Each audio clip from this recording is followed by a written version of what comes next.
Tem uma próxima pergunta aqui que é bem interessante. E ele diz o seguinte, quem mandou isso pra gente foi o Anderson Guimarães. E ele pergunta: professor, tenho muito medo de ter cometido pecado contra o Espírito Santo, porque não sei o que é isso. Por favor, me ajude, pois é um pecado imperdoável, não é? Professor, o pecado contra o Espírito Santo. Pode ser que eu já tenha pecado contra o Espírito Santo, professor? É possível uma pessoa, sim, pecar contra o Espírito Santo. Mas o que é isso? Pecado contra o Espírito Santo? O pecado contra o Espírito Santo, para nós entendermos o que é, nós precisamos, além de lermos Mateus 12, 31 e 32, outra referência é Marcos 3, 28 e 29, nós temos que analisar para quem Jesus disse aquilo, a quem Jesus falou sobre o pecado contra o Espírito Santo e em que circunstância.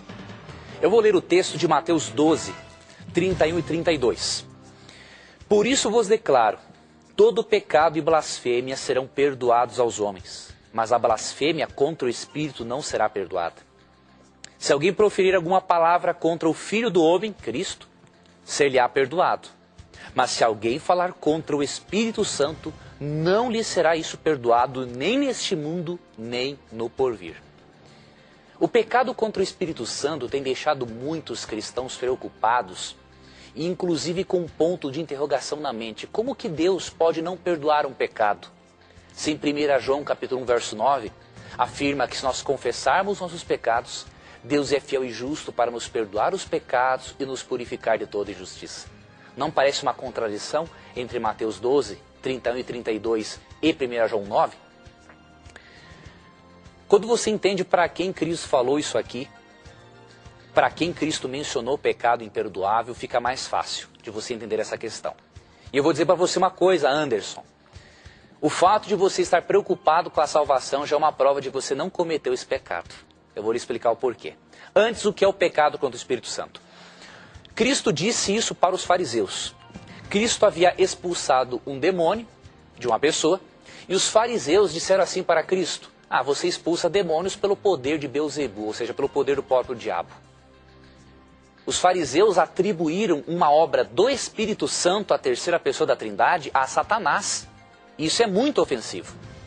Só que o pecado contra o Espírito Santo não foi esse ato isolado em si.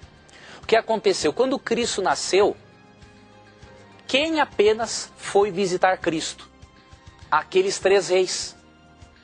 Será que os fariseus não sabiam a época do nascimento do Messias? Claro que tinham conhecimento, porque eles tinham acesso às profecias de Daniel capítulo 9. Então eles podiam saber. Então os fariseus rejeitaram Cristo lá quando era bebezinho. Cristo completa 12 anos, lá em Lucas capítulo 2.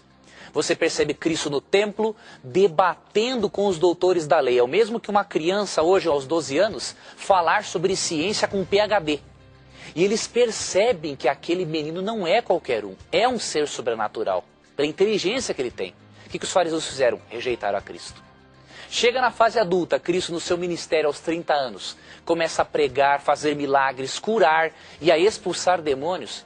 E os fariseus chegam num patamar de dizer, num nível tão duro de endurecimento do coração, que eles dizem que Cristo expulsava demônios com a ajuda do próprio diabo. Então o que é o pecado contra o Espírito Santo? É um processo contínuo de rejeição a Jesus. Os fariseus rejeitaram a Cristo quando era bebezinho, quando tinha 12 anos, quando Cristo era jovem, quando Cristo era adulto, até chegarem a um ponto de atribuírem a obra do Espírito Santo ao diabo.